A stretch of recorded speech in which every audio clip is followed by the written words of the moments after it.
नमस्कार, मैं हूँ आपका दोस्त विजय विद्रोही। आप मुझसे जुड़ चुके हैं, इसके लिए आप सबका तहे दिल से शुक्रिया। और अगले 8-10 मिनट में आपसे जुड़े रहने की कोशिश करूँगा। तो राजस्थान की वरिष्ठ बीजेपी की नेता, 2 बार की मुख्यमंत्री वसुंधरा राजे ने क्या तय कर लिया है कि बिना नाम लिए बीजेपी के आला कमान को किश्तों में दुःख देना है।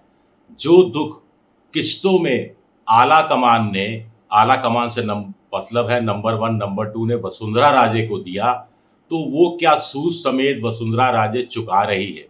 पिछले 15 दिनों में दूसरी बार बिना नाम लिए उन्होंने आला कमान पर हमला बोला है। जो पहले हमले के मुकाबले दूसरा हमला ज़्यादा व्यक्तिगत है, ज़्यादा मारक है, बीजेपी आला कमान के खेमे में ज़्यादा बेचैनी पैदा करने वाला है।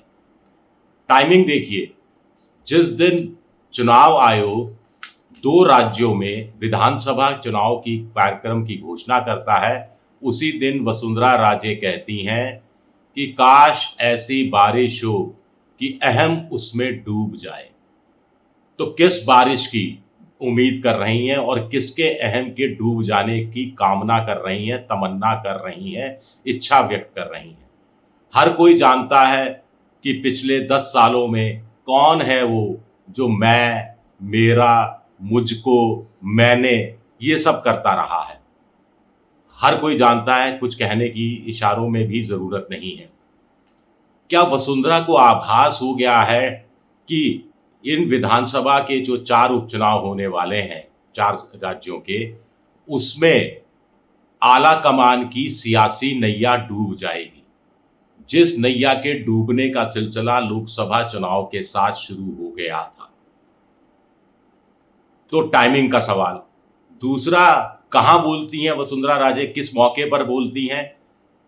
जाती तो एक जैन मुनि के चातुर्मास के मौके पर हैं, लेकिन वो उदयपुर के सलुम्बर में थी, जहाँ पर उनके समर्थक विधायक अमृतलाल मीणा का निधन हो गया था और स्वाभाविक है, निधन हो गया तो श्रद्धांजलि व्यक्त करने आई थी और वहाँ उपचुनाव होना है। 6 सीटों पर कुल मिलाकर उपचुनाव होना है। उपचुनाव के लिए क्या सक्रिय होने का संकेत दे रही है और ये सक्रिय इन्वर्टेड कोमा में बीजेपी के आला कमान में बेचैनी पैदा करने वाला है। अहम तक नहीं रुकी वसुंधरा राजे। उन्होंने यहाँ तक कहा कि कलयुग है, इस कलयुग पहले हमारे यहाँ कहा करते थे, जियो और जीने दो। अब कलयुग है और कहा जाता है मैं जीऊँ लेकिन दूसरा ना जिए।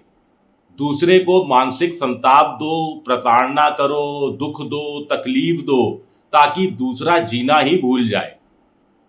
ऐसे कुछ लोग हैं, कुछ इस तरह की बात उन्होंने कही।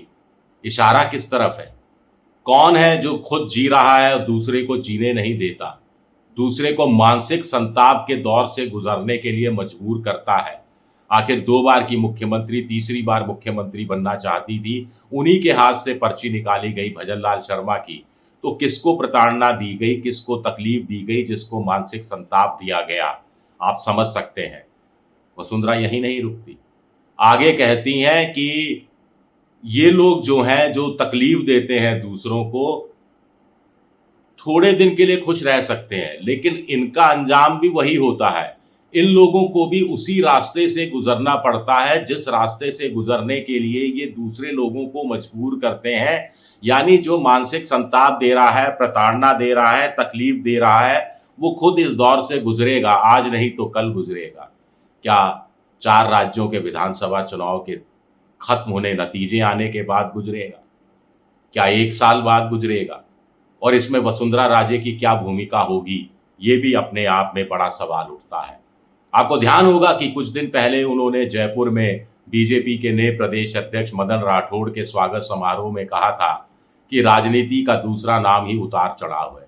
यानी उनके उतार को लेकर जो लोग खुश हो रहे हैं, तालियां बजा रहे हैं, आला कमान बड़ी सफलता में फूला नहीं समारा कि किनारे लगा दिया, उनको वो संकेत देने की कोशिश की थी कि राजनीति तो उतार-चढ़ाव का खेल है। आज उतार पर है तो कल चढ़ाव पर भी आएँगे और जो आज चढ़ाव पर है, कल वो उतार पर भी आएँगे। आगे उन्होंने पद, कद और मद की बात कह दी थी। फिर वही मद जो इस बार अहम के रूप में सामने आया है। वही पद, मद और अहम जिसको मोहन भागवत अहंकार की बात कह रहे हैं।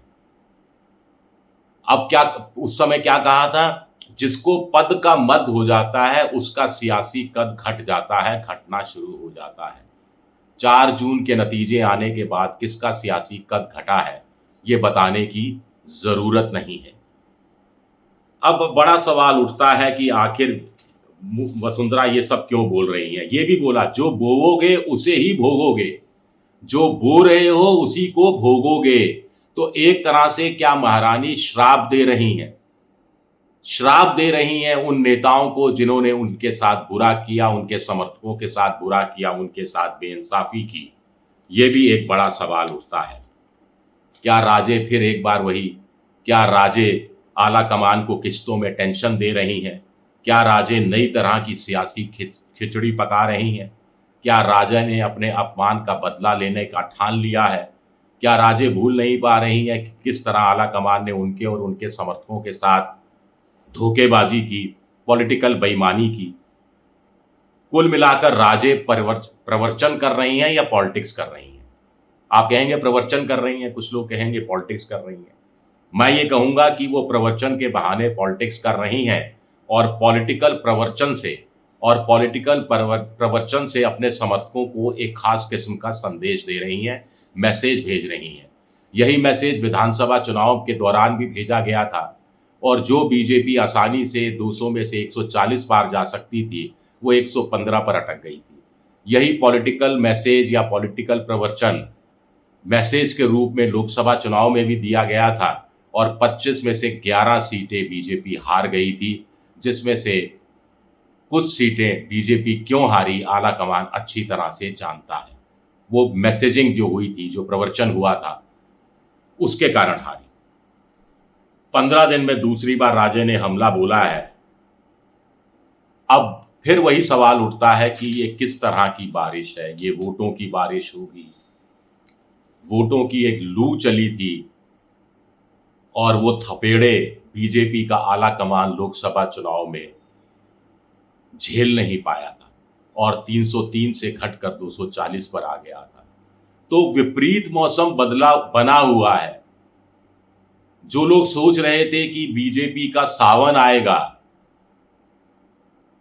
उन लोगों को भी एहसास हो चुका है कि बारिश, गर्जना, बिजली कड़कना, ये सब बीजेपी के सियासी आसमान पर शुरू हो गया है। और वसुंधरा को तो लगता है कि बस अब एक बारिश का एक दौर और आना बाकी है, जिसमें काश ये अहम डूब जाएगा। क्या ऐसा होगा? इसमें वसुंधरा की और क्या भूमिका होगी, ये जानना भी दिलचस्प रहेगा। शुक्रिया मेरा ये वीडियो देखने के लिए। पसंद आए तो लाइक कीजिएगा, सब्सक्राइब कीजिएगा, शेयर कीजिएगा। शुक्रिया, बहुत बहुत शुक्रिया।